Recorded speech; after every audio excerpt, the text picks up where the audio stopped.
مصروف وقت کسی نے نہیں گزارا جتنا نبی کریم نے گزارا ہے، لیکن پھر بھی کبھی نواسے کندھوں پہ نظر آتے اور کبھی سرکار سجدے میں ہے تو وہ سجدے پہ حضور کے اوپر آرام فرما نظر آتا۔ اب بات کو سمجھیں، اپنے گھر میں ٹائم دیں۔ ہم بچوں کو خرچہ دیتے ہیں، ٹائم کو نہیں دیتے۔ ناراض ہو گئے آپ؟ ہم نہ وہ چلیں آپ کی بات نہیں کرتا، کسے باشد بات کر رہا ہوں۔ کچھ لوگ کہتے ہیں جی میرے بچوں کا چچا سے بڑا پیار ہے، وہ چچا کے ساتھ ہی اسکول جاتے ہیں، چچا ہی لے کے آتا ہے، چچا ہی دوائی لینے۔ آپ جان چھڑا رہے ہیں بھائی جان، یہ کہہ کے آپ تھوڑا سا ہوا بھر کے نا اس بات میں تو جان چھڑا رہے ہیں اپنی ذمہ داریوں سے۔ جان نہیں چھڑائے، ٹائم دیں۔ باہر کے آپ کو پتہ ہے جو کام ہم کر رہے ہوتے ہیں ہمارے بچے کہتے ہیں میں نے یہ نہیں کرنا۔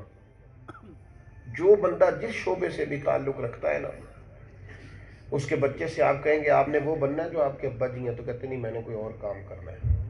اس کی وجہ ہے ہم اتنا اپنے آپ کو تنگ ہو کے دکھاتے ہیں اپنے بچوں کو کہ بچے کہتے ہیں میں نے یہ نہیں کرنا، میں نے کوئی الحمدللہ تعالیٰ تحدیث نعمت کے طور پہ عرض کرتا ہوں سفر بڑا کیا زندگی میں، بڑا ہی سفر کرنا پڑتا ہے۔ اب یہاں آئے ہیں تو 6 گھنٹے آنے کے اور 6 پھر لوٹ کے جانے کے، تو ظاہر ہے انسان تھک جاتا ہے، کچھ طبی تقاضے ہوتے ہیں، لیکن میری کوشش ہوتی ہے گھر جاؤں تو مسکراتا ہوا جاؤں۔ تو مجھ سے ایک دفعہ پوچھا گیا کہ آپ کبھی چلے بندہ بہت بھی تھکا تو میں کہتا ہوں اس لیے مسکراتا آتا ہوں کہ میرا بیٹا کبھی یہ نہ کہہ دے کہ میں نے وہ کام نہیں کرنا جو میرا ابا کرتا ہے، یہ مشکل کام ہے۔ میں تو اسے کہتا ہوں پتر ہم تو جدھر جاتے ہیں پھول ہی برستے ہیں۔ مجھ سے تو تھوڑے دن پہلے ایک صاحب نے پوچھ لیا آپ کا ضلع کون سا ہے؟ میں نے کہا سارے ضلع ہی اپنے ہیں۔ تجھ پہ صدقے تیرے محبوب پہ قربان رہے، ہم تو جس گھر میں رہے مولا تیرے مہمان رہے، سارے ضلع اپنے۔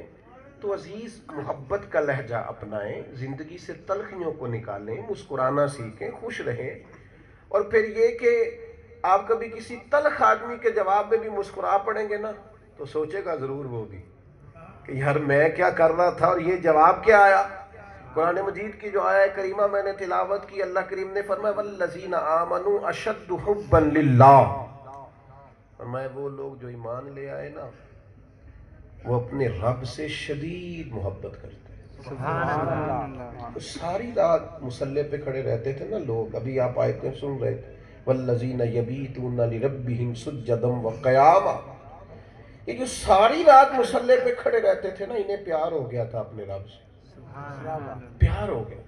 اللہ کی محبت دل میں آ جائے نا، عبادت کرنا بھی آسان، سخاوت کرنا بھی آسان، معاف کرنا بھی آسان، حتیٰ کہ جان دینا بھی آسان، اس کے رستے میں شہید ہونا بھی۔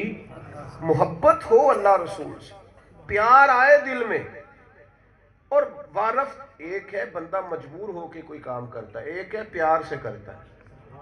جو بندہ مجبور ہو کے کام کرتا ہے وہ کام تھکا دیتا ہے، اکتا جاتا ہے آدمی، اور جو کام بندہ خوش ہو کے کرتا ہے نا اس سے تھکاوٹ نہیں ہوتی، اکتاہٹ نہیں ہوتی، انسان الجھتا نہیں، ذہنی طور پر کسی انتشار کا شکار نہیں ہوتا۔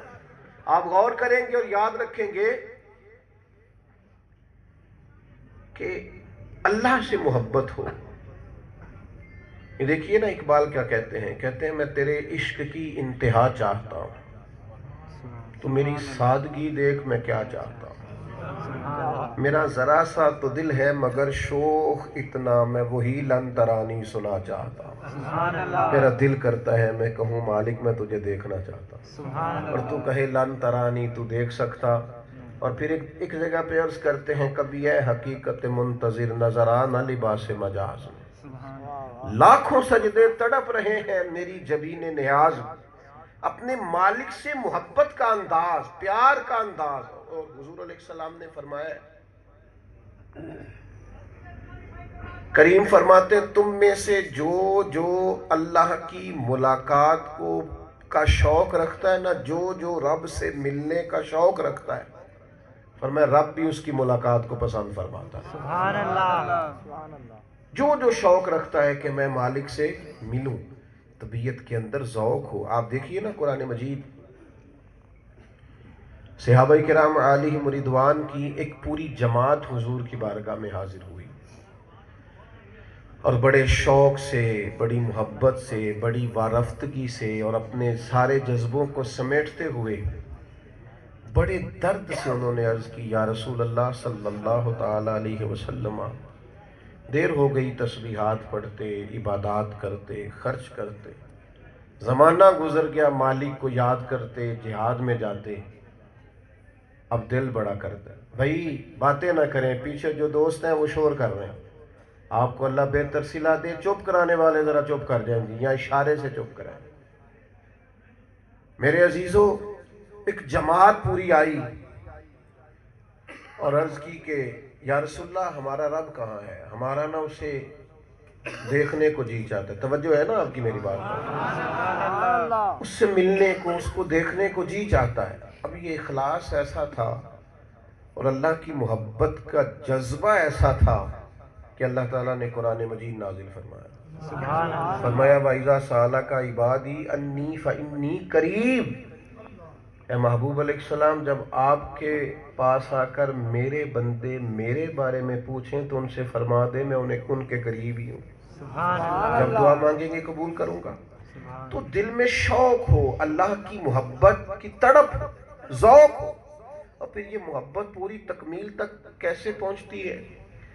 اور یہ جذبہ معراج کب اختیار کرتا ہے؟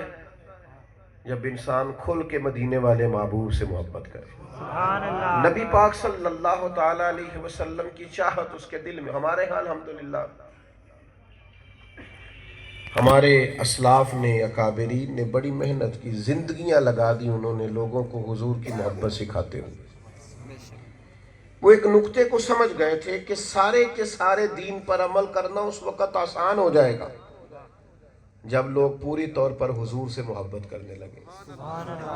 پھر کوئی کام بھی تکلف سے نہیں کرنا پڑے گا، مشقت سے نہیں کرنا پڑے گا، ہر چیز میں آسانی نظر آئے گی جب سرکار سے پیار ہو جائے گا۔ نبی پاک صلی اللہ تعالی علیہ وسلم نے خود اس بات کو بیان فرمایا، فرمایا تم میں سے جو چاہتا ہے نا اسے ایمان کا ذائقہ نصیب ہو۔ اللہ کرے آپ کی توجہ میری طرف ہو۔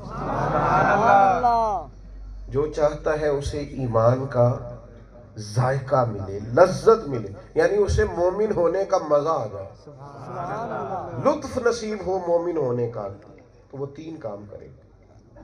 بخاری مسلم دونوں میں روایت۔ یا رسول اللہ صلی اللہ علیہ وسلم وہ کون سے؟ تو کریم فرمانے لگے ایک تو ہر چیز سے بڑھ کر اللہ رسول سے محبت کرے۔ اور یہ مطلب یہ کہ خطیب صاحب اچھے تھے، جوش خاصا ٹھیک تھا، انہوں نے نعرے بھی لگوا دیے، ہاتھ بھی کھڑے کرا دیے، ہم نے ارادہ بھی کر لیا، لیکن کوئی بھی محبت